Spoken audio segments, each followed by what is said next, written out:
The unexpected match, Maya Rodriguez stared at her phone screen, thumb hovering over the delete button for the third time that week.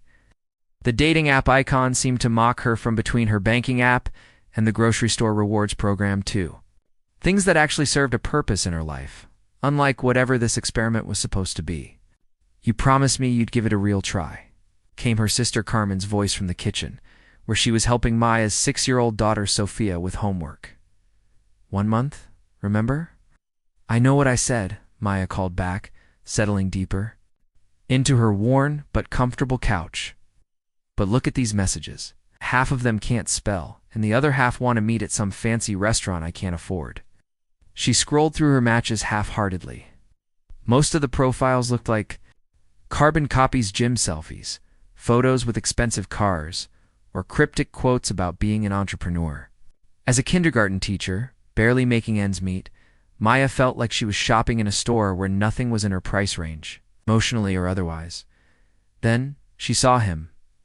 Alex's profile was refreshingly simple, just 2 photos. One of him reading a book in what looked like a park, another of him laughing at something off camera. His bio was equally understated. Father first, everything else second. Love hiking, terrible dad jokes, and finding the best hole-in-the-wall coffee. Shops. Looking for genuine conversation and maybe someone who gets why I know all the words to every Disney movie made after 2010. Something about his smile seemed familiar, though Maya couldn't place it. More importantly, his message wasn't a generic pickup line. "I noticed you're a teacher. My daughter just started kindergarten this year, and I have newfound respect for anyone who can manage 20 little humans at once. Any survival tips?" Maya found herself smiling as she typed back. "The secret is organized chaos and an endless supply of goldfish crackers. Though after some days I think the 5-year-olds might be better at conflict resolution than most adults." There, conversation flowed naturally over the next few days. Alex was thoughtful, funny, and refreshingly real. When he suggested meeting for coffee at Chapter and Brew, a tiny bookstore cafe Maya had mentioned loving, she surprised herself by saying yes immediately. Saturday morning found Maya changing her outfit for the 4th time. It's finally settling on. Jeans and a soft blue sweater that Sophia had declared pretty like the ocean.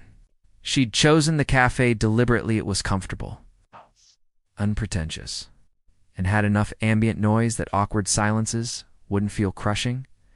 She arrived first and claimed a corner table near the philosophy section, nursing a lavender latte and trying not to check her reflection in her phone screen. When Alex walked through the door, Maya felt that rare flutter of genuine attraction. He looked exactly like his photo's medium height, kind brown eyes behind wire-rimmed glasses, dark hair slightly mussed from the October wind. He wore simple jeans and a gray Henley that looked soft and well-loved. "Maya." His voice was warm, with just a hint of nervousness that put her at ease. "That's me, Alex, right?"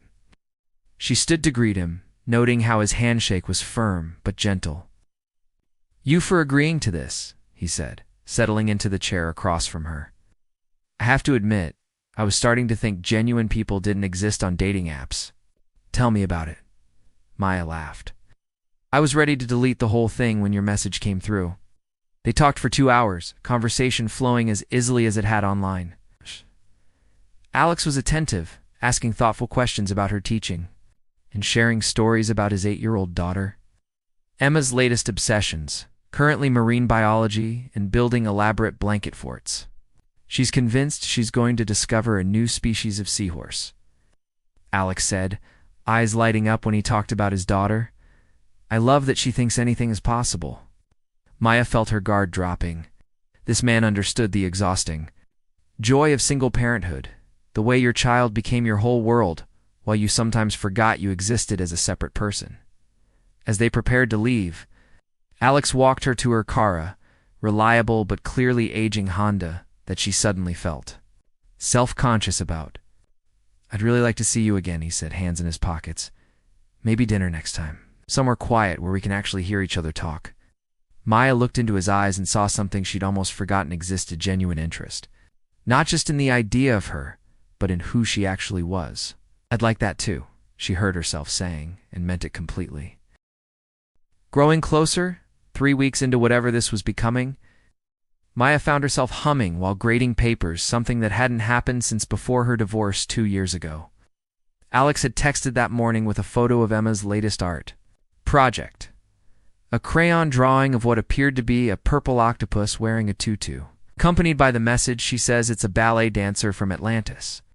I'm running out of refrigerator space. Their second date had been dinner at Nona's. It's a family-owned Italian place where the owner's grandmother still made pasta by hand in the front window. Alex had arrived in the same understated style dark jeans, a navy sweater that brought out his eyes, and that increasingly familiar warmth that made Maya forget to be nervous. They'd talked about everything, their childhoods, their dreams, the challenges of raising kids who seemed to grow up faster than either of them was ready for.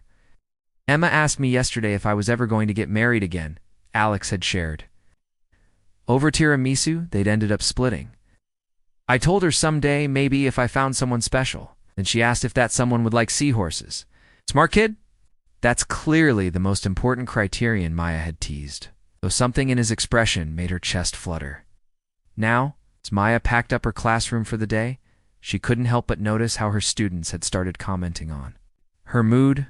Miss Rodriguez, you smile a lot now, 5-year-old Jaden had announced during circle time. Did something good happen? Something good was happening, Maya thought, as she locked her classroom door. The problem was she couldn't quite figure out what Alex did for work. Consulting was his standard answer, always delivered with a slight change of subject. When she'd pressed gently during their third date a Saturday afternoon at the farmer's market where he'd bought Sophia the most elaborate flower crown she'd ever seen, he'd been vague about clients and projects. Mostly boring corporate stuff, he'd said, immediately shifting focus to ask Sophia about her favorite flowers.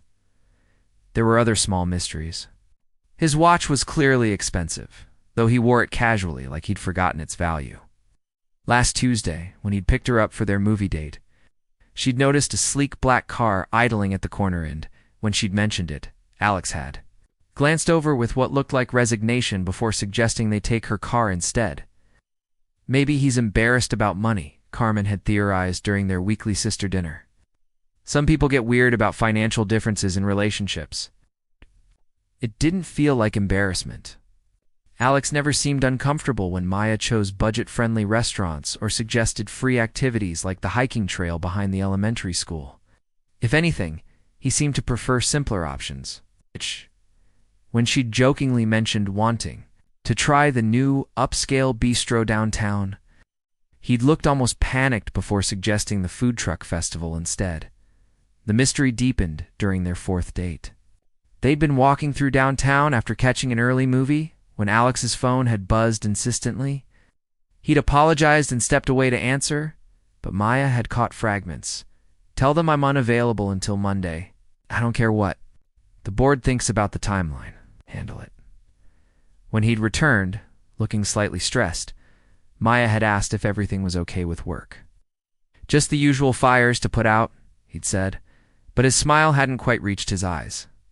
Despite the questions, Maya found herself falling for him. Alex was present in a way she hadn't experienced before. During their conversations, he listened completely, asking follow-up questions that showed he remembered details from weeks ago. He was thoughtful with Sophia, bringing her small gifts that showed he'd been paying attention. A book about ocean creatures, a packet of wildflower seeds for her windowsill garden. He's different from David, Maya had confided to Carmen, referring to her ex-husband. David was always somewhere else, even when he was sitting right next to me. Alex makes me feel like I'm the most interesting person in the room. That's how it should be, Carmen had replied. I like him. Sophia adores him. Don't overthink the work thing. Maybe he's just private. But Maya's teacher instincts, honed by years of detecting when students were hiding something, kept nagging at her. There were too many small inconsistencies. The way he sometimes forgot to answer direct questions about his day. I never talked about coworkers or office dynamics. The expensive coffee maker in his car that he'd claimed was a gift from a client. The breaking point came on a Thursday evening. They had planned to cook dinner together at Maya's apartment, a simple pasta dish that Matt had apparently requested the recipe for. Alex had arrived with grocery bags from the organic market, brushing off Maya's protests about the expense. Emma's been asking when she can meet Sophia, he'd said while they chopped vegetables together. I told her maybe soon, if that's something you'd be comfortable with. Domestic ease of it cooking together, talking about their daughter's meeting. The way he automatically knew where Maya kept her olive oil felt like slipping into something she'd been searching for without realizing it. But then his phone had rung during dinner. Maya had watched his face change as he glanced at the screen. I'm sorry, I have to take this, he'd said, stepping onto her small balcony through the sliding door. She'd heard fragments of what sounded like a very serious business conversation, involving numbers that made her teaching salary look like pocket change. When Alex had returned, apologizing profusely and claiming it was just work stuff, Maya had smiled and said she understood.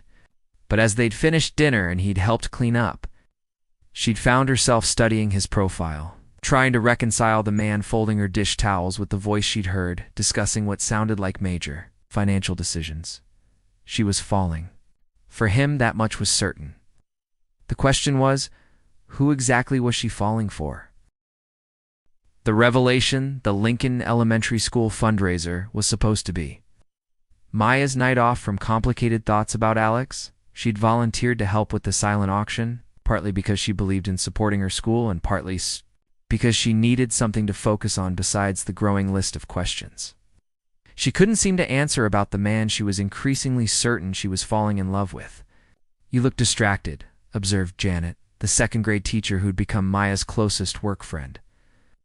They were arranging donated items on display tables in the school. Gymnasium, everything from homemade quilts to restaurant gift certificates. Is everything okay? Just thinking about Alex, Maya admitted, straightening a basket of spa products. Things are getting serious, but sometimes I feel like I don't really know him. Have you met his daughter yet? Janet asked, placing price sheets next to each auction item. Not yet. He keeps saying soon, but then something always comes up with his work schedule.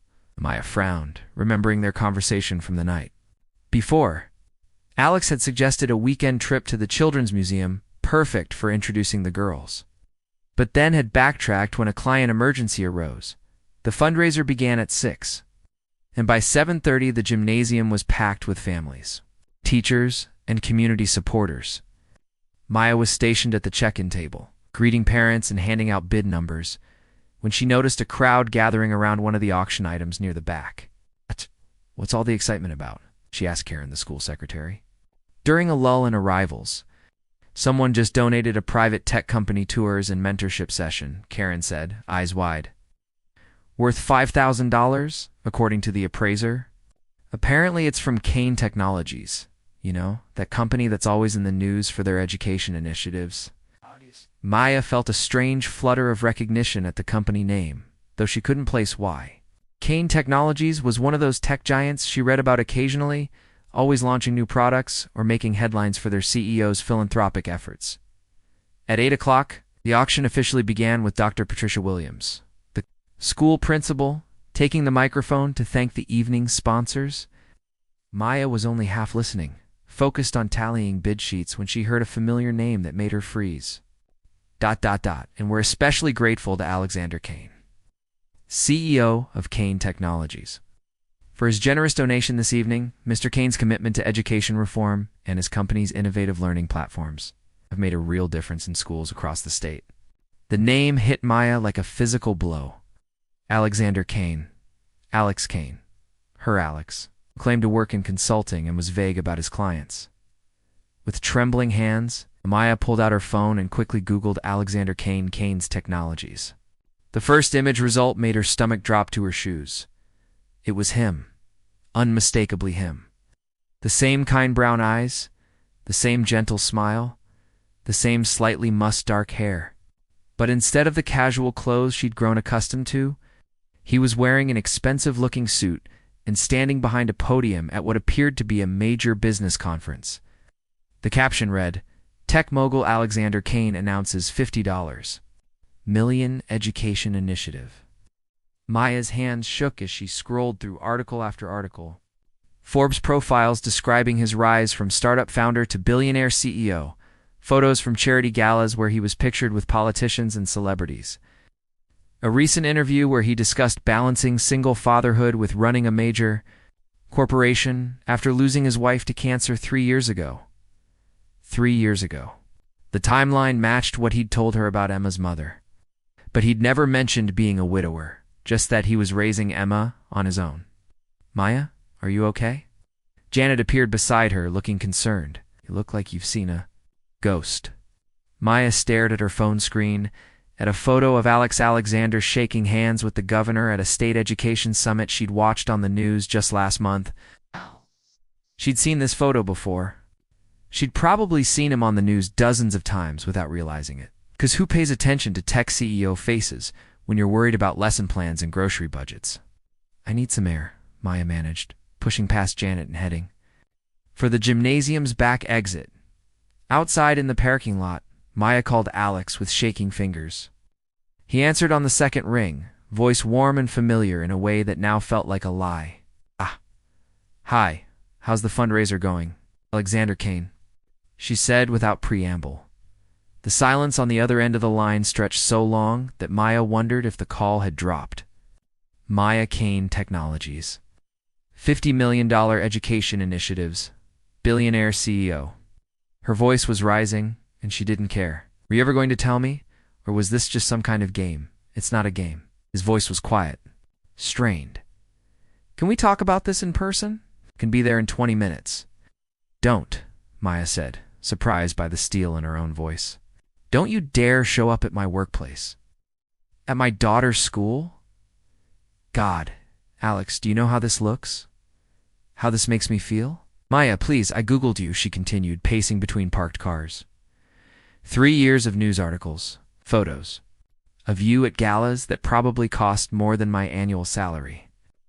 And I've been sitting here worrying about whether you could afford to split dinner checks. She could hear him breathing on the other end of the line. Could picture him running his hand through his hair, the way he did when he was thinking. I wanted to tell you, he said finally. I've been trying to figure out how. How about with the truth? Maya's voice cracked. How about not lying to me for weeks about who you are? I never lied. You told me you worked in consulting. I do consult. Technically stop. Maya closed her eyes, feeling tears she hadn't expected. Just stop. I can't do this right now. She hung up and immediately turned off her phone, not trusting herself not to answer when he inevitably called back. Inside the gymnasium, the auction was reaching its peak, parents laughing and bidding enthusiastically while Maya felt like her world had shifted off its axis. She'd been falling for a man who didn't exist, the Alex she knew, thoughtful, down to earth. Someone who understood what it was like to budget and worry and choose between fixing the car and buying. New work clothes? That person was a fiction. A role played by someone so wealthy that her entire year's salary was probably what he spent on a weekend vacation. The worst part wasn't even the money. It was the deception. The careful way he'd avoided certain topics. The practiced responses when she'd asked about work. The moments when she'd caught him seeming like he was acting rather than just being. Maya thought about Sophia, who'd been asking when they could see Mr. Alex again. About the way her daughter had started including him in her drawings, stick figures labeled Mommy, Sophia, and Alex, holding hands outside their apartment building. How could she explain to a 6-year-old that the nice man who'd brought her flower crowns and listened to her endless stories about her classroom hamster was actually one of the richest people in the state? How could she explain that Mommy had been so naive she'd never even thought to Google the man she was falling in love with? As Maya finally composed herself enough to return to the fundraiser, she realized that everything she thought she knew about their relationship, every conversation, every moment of connection, every kiss would now need to be re-examined through the lens of this massive deception. The man she'd been falling for didn't exist, and she had no idea who Alexander Kane actually was. The truth unveiled. Maya had been avoiding Alex's calls for 3 days when he showed up at Sophia's school during pickup time. She spotted him immediately. He stood out among the cluster of parents and caregivers, not because of anything flashy, but because of the careful way he was scanning the crowd, clearly looking for her. Mommy, it's Mr. Alex. Sophia squealed, tugging on Maya's hand before she could steer them toward a different exit. Maya's heart clenched as she watched her daughter's face light up. Sophia had asked about Alex every day since the fundraiser, wondering why he hadn't come over for their usual Thursday movie night. How do you explain to a 6-year-old that the adults in her life are complicated and sometimes disappointing? Sophia, sweetheart, go wait by the car for a minute, okay? Maya handed her daughter the keys, keeping her voice steady, despite the storm of emotions seeing Alex triggered. Sophia skipped away happily, leaving Maya face to face with the man who'd somehow become both intimately familiar and completely foreign to her in the span of a single evening.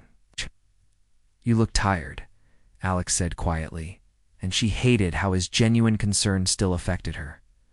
"I am tired," Maya replied, crossing her arms. "Tired of wondering what else I don't know about you?" He nodded, accepting the sharp edge in her voice.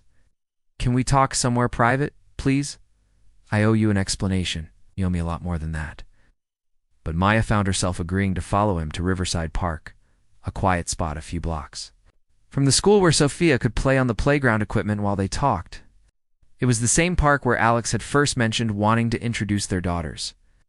Back when Maya thought the biggest complication in their relationship might be blending families, not navigating the fact that one of them was apparently famous, they settled on a bench within sight of Sophia, who was already making friends with another little girl on the swings. The October afternoon was crisp, leaves crunching underfoot, and Maya wrapped her cardigan tighter around herself, as much for emotional armor as warmth. "I should have told you from the beginning," Alex began, his voice carrying the weight of 3 sleepless nights. "I know how this looks, and I know why you're hurt, do you?" Maya turned to face him fully. "'Cause I'm not just hurt, Alex. I'm embarrassed. I feel stupid. I've been worrying about whether I could afford to go Dutch on dinner dates while you've been, lumming it with the poor kindergarten teacher." The words came out harsher than she'd intended, but she didn't take them back. She'd spent 3 days cycling through anger, humiliation, and a grief that surprised her with its intensity. "That's not." Alex stopped, ran his hand through his hair. "Tried again, Maya. Everything about us has been real. Every conversation, every moment. The only thing I lied about was my job." "Your job is who you are," Maya shot back. "It's your entire life. You run a billion-dollar company, Alex. You make decisions that affect thousands of people. You've been on the news, for God's sake. And I've been sitting here thinking you were just some regular single dad trying to make ends meet." Alex was quiet for a long moment, watching Sophia push her new friend on the swings. When he spoke again, his voice was barely above a whisper. "Do you know what it's like to never know if someone wants to be with you or with your bank account?" Maya blinked, caught off guard by the raw pain in his question. "After Sarah died," he continued, still not looking at her, "I threw myself into work because it was the only thing that made sense. Emma was grieving. I was barely functioning, but the company needed me to keep making decisions. For 2 years, that was enough. Work and Emma. That was my whole world." He turned to face her then, and Maya saw something in his eyes she'd never noticed before, a deep bone-deep exhaustion that had nothing to do with late nights or busy schedules. "When I finally decided to try dating again, it was a disaster. Women would Google me before our first coffee date. They'd show up knowing my net worth, my company's stock price, details about Sarah's death that had been in the business magazines. They'd ask about my house, my cars, whether I knew celebrities. One woman actually asked me about my investment portfolio over appetizers." Maya felt her anger wavering, but she held on to it. "So you decided to lie instead?" "I decided to try being just a dad named Alex, who likes terrible coffee and Disney movies." He looked down at his hands. "I wanted someone to fall for me, not for Alexander Kane, CEO. I wanted to know what it felt like to be chosen for who I am when no one's keeping score of what I can provide." "But that's not who you are," Maya said, though her voice had lost some of its edge. "You can't separate those things. Being a CEO isn't just your job, it's your life, your responsibilities, your whole world. I know that now." Alex leaned forward, elbows on his knees. "But Maya, these past few weeks with you have been the first time in 3 years that I've felt like myself. Not the grieving widower, not the guy whose face is on magazine covers, not the person everyone expects to have all the answers. Just me." Maya watched Sophia, now involved in an elaborate game that seemed to involve collecting fallen leaves and sorting them by color. Her daughter's easy joy in simple things had always grounded Maya, reminded her what really mattered. But what did matter here? Trust? Honesty? The connection she'd felt with Alex that had seemed so real? "I was falling for you too," she said quietly. "But I was falling for someone who doesn't exist. He does exist." Alex's voice was urgent now. "The man who brings Sophia flowers and helps you grade papers and listens to your stories about your students, that's me. The money, the company, the public stuff, that's what I do, not who I am." How am I supposed to know the difference? Maya turned to face him, tears finally spilling over. How am I supposed to trust my judgment when I was so completely wrong about something so fundamental? Alex reached out as if to touch her face, then stopped himself. "Because you know me, Maya.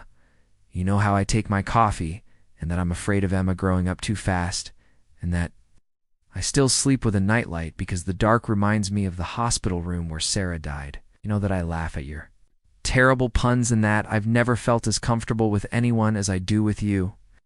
Maya wiped her eyes with the back of her hand, hating how his words made her chest ache with longing for what they'd adore, what she'd thought they'd had. "I have a nanny," Alex continued quietly, "a chef, and people who manage my calendar and drive my car and handle 100 things I used to do myself. But none of them know that I still check Emma's room 3 times every night to make sure she's breathing, because I'm terrified of losing her too. None of them know that I haven't been able to listen to Sarah's favorite song since she died, or that I sometimes dream about what our life would have been like if she'd lived." He paused, voice breaking slightly. "You know those things about me? You know me in ways that matter? And I know you put Sophia's happiness before everything else, that you spend your own money on classroom supplies, that you cry at animated movies and pretend it's allergies. I know you're stronger than you think you are and kinder than you realize." Maya sat in the growing silence, watching their children play, trying to reconcile everything she was feeling. The betrayal was real. The hurt was real. But so was everything Alex was saying about the person she'd come to care for. "I don't know how to do this," she finally whispered. "I don't know how to be with someone whose life is so different from mine." "Neither do I," Alex admitted. "But I'd like to try to figure it out together." For the first time since discovering his identity, Maya let herself really look at him. Same kind eyes. Same way of listening, like her words were the most important thing in the world. Maybe. The question wasn't whether she could trust her judgment. Maybe the question was whether she was brave enough to find out who they could be when they were both telling the complete truth. A new beginning, 6 weeks after the conversation at Riverside Park. Maya found herself standing in the lobby of Kane Technologies, feeling simultaneously overdressed and underdressed in her best blazer and the heels she reserved for parent-teacher conferences. Sophia clutched her hand, wide-eyed at the soaring glass ceiling and the sleek modern art that probably cost more than Maya's car. "This is where Mr. Alex works," Sophia whispered, her voice echoing slightly in the vast space. "This is where he works," Maya confirmed, still adjusting to the reality of it herself. They'd spent those 6 weeks carefully rebuilding what had been broken, not just the trust between them, but their understanding of what a relationship between them could actually look like. It had been harder than Maya expected and easier than she'd feared. The hardness came from the practical realities she hadn't anticipated. Alex's calendar was managed by 3 different assistants. He traveled frequently for board meetings and conference keynotes. Their dinner dates sometimes involved security details, and Maya had learned to recognize the discreet black SUVs that followed them to restaurants. But the easiness came from discovering that the core of what she'd fallen for remained unchanged. Alex still texted her photos of Emma's elaborate breakfast requests. He still listened to her vent about district budget cuts with the same focused attention. He still folded himself into the tiny plastic chairs at Sophia's school events, looking slightly ridiculous and completely content. "We're taking this slow," Maya had told Carmen during one of their weekly dinners. "It's like glacially slow. We're learning how to be honest about everything, the money stuff, the time constraints, what this would mean for the girls." "How's that going?" Carmen had asked. "Weird," Maya had admitted, "but good weird. Like when he told me his house has 7 bedrooms, and I had to explain that Sophia and I share a 1-bedroom apartment because I can't afford anything bigger on a teacher's salary. We both cried a little, but then we figured out how to talk about it without either of us feeling terrible. The breakthrough had come during their most difficult conversation, 3 weeks after the park. Alex had been honest about the realities of his public life, the charity events he was expected to attend, the business trips that sometimes stretched for weeks, the fact that dating him meant Maya and Sophia would inevitably face media attention. "Won't put Sophia through that," Maya had said firmly. "I won't have photographers following her to school or strangers analyzing our relationship online. Then we'll figure out how to protect her," Alex had replied. "I have a good security team and lawyers who specialize in privacy. We can make this work if we both want it badly enough." Maya had realized then that the question wasn't whether their lives were compatible. They obviously weren't, at least not easily. The question was whether they were both willing to do the hard work of building something new that honored both their realities. Now, as they waited for Alex to come down from his office, Maya felt the familiar flutter of nervous excitement that had marked every stage of their relationship's evolution. Today was important, not just because Sophia was finally meeting Emma, but because it represented Alex's willingness to integrate his public and private lives in a way he'd never done before. "Mommy, look." Sophia pointed to a wall display showcasing Kane Technologies' education initiatives. Photos showed Alex visiting schools, shaking hands with teachers, sitting cross-legged on classroom floors reading 2 groups of children. "Mr. Alex is helping kids." "Yes, baby, he is." Yes. Squeezed her daughter's hand, still marveling at the complexity of the man she was learning to love, not in spite of his public life, but including all of it. The elevator dinged and Alex appeared, with a girl who could only be Emma, 8 years old, with her father's kind eyes and dark hair in 2 neat braids. She looked as nervous as Sophia, but curious rather than frightened. "Sophia, this is Emma," Alex said, crouching down to the girl's eye level. "Emma, this is Sophia, who I've told you so much about." "Do you really have a pet hamster in your classroom?" Emma asked immediately, and Maya watched Sophia's face light up. "His name is Professor Whiskers, and he knows how to play dead," Sophia announced. And just like that, the girls were chattering about pets and favorite subjects, and whether unicorns were better than seahorses. Alex straightened and moved too. Maya's sighed, close enough that she could smell his familiar cologne beneath the crisp scent of his obviously expensive shirt. "How are you doing?" he asked quietly. "Intimidated by your lobby," Maya admitted. "But okay, good actually." They'd planned the afternoon carefully. First, a tour of the company's education lab, where Emma sometimes came after school. Then lunch at a family restaurant Emma had chosen, followed by the Children's Museum, where both girls could be kids without the pressure of too much adult observation. "Before we start the tour," Alex said, "I want to show you something." He led them to a conference room where the walls were covered with letters and drawings from students at schools that had received Kane Technologies grants, Maya recognized. The handwriting styles and artwork of elementary-age children, thank you notes decorated with hearts and smiley faces. "This is why I do what I do," Alex said, watching Maya read a letter from a 2nd grader thanking him for the new computers. In her classroom, the money, the business stuff, it's all means to an end. Ow.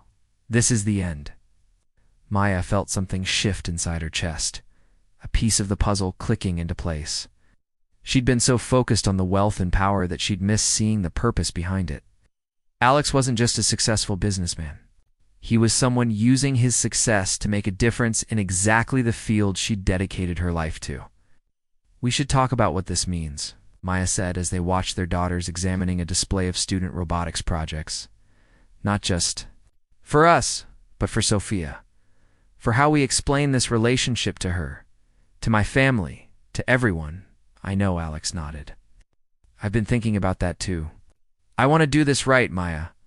I want to be the kind of man Sophia can look up to, the kind of partner you deserve. Us. But I also can't stop being who I am professionally." "I'm asking you to," Maya said, surprising herself with the certainty in her voice. "I'm asking you to help me figure out how to navigate being part of this world without losing myself in it." Alex turned to face her fully, and in his expression, she saw the same hope and determination she was feeling. We'll figure it out together. All of it, the media stuff, the travel, how to blend our families, everything. Through the conference rooms, glass walls, Maya could see their daughters had found their way to a display about marine biology, Emma pointing excitedly at pictures of seahorses, while Sophia listened with rapt attention. Two little girls who might become sisters if the adults in their lives could be brave enough to build something lasting. "I love you," Alex said quietly, the first time either of them had spoken the words aloud. Maya looked at him, really looked. At him, the man who'd brought Sophia flower crowns and helped her grade papers. The CEO who'd built an empire but still checked on his daughter 3 times every night. The person who'd been brave enough to risk being vulnerable with her, even when it meant exposing himself to the possibility of being wanted for the wrong reasons. "I love you too," she said, and meant it completely. "All of you, even the parts that terrify me."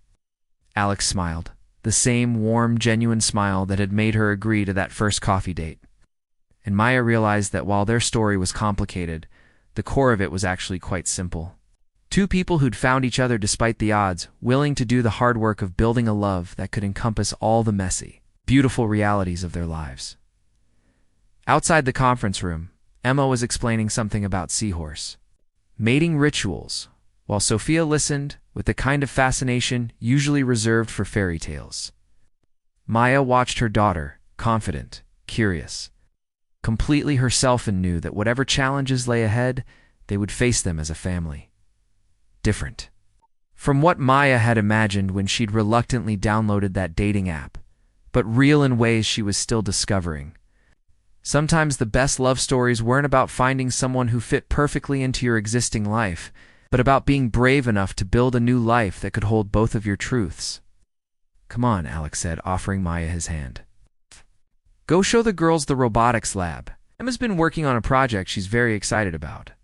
Maya took his hand, feeling the familiar spark of connection that had been there from their first handshake at the bookstore cafe, now deepened by everything they'd learned about each other and chosen to accept.